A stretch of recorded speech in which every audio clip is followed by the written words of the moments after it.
Nakibahagi ang mga tauhan ng Kabugao Municipal Police Station sa pagunita ng International AIDS Candlelight Memorial 2026 na isinagawa kasabay ng Monday flag raising ceremony sa Genesia S. Agudelo Gymnasium, Poblacion, Kabugao, Apayao. Ang nasabing aktibidad ay pinangunahan ng Rural Health Unit ng lokal na pamahalaan ng Kabugao na nilahukan ng iba't ibang partner agencies at municipal departments. Aktibong nakibahagi ang mga tauhan ng KMPS sa program proper sa pamumuno ni Police Captain Brandon U. Batuon, Acting Chief of Police, kung saan nagsilbi silang MC at nakiisa sa ilang bahagi ng seremonya. Layunin ng nasabing paggunita na magbigay pugay sa mga buhay na nawala dahil sa HIV at AIDS at magpakita ng suporta at pakikiisa sa mga individual at pamilyang naapektuhan ng sakit. Bilang bahagi ng programa, nagbigay ng mensahe si Honorable Frederick C. Amid,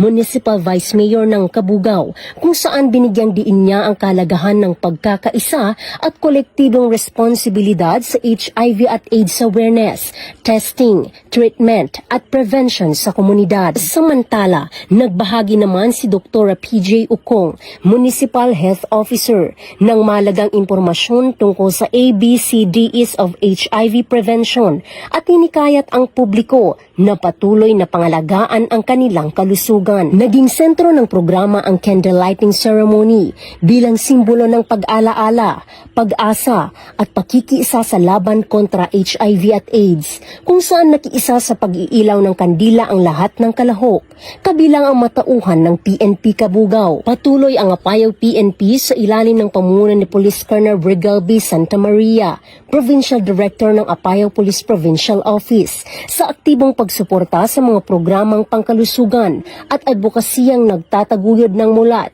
ligtas at nagkakaisang komunidad, patunay ng serbisyong tapat at nararamdaman tungo sa bagong Pilipinas. Mula dito sa Kabugao, Apayao, Cordillera, ito ang inyong Police News Network Correspondent, Patrolwoman Lixen Reyes A. Saweran, alagad ng batas, tagataguyod ng Balitang Pulis.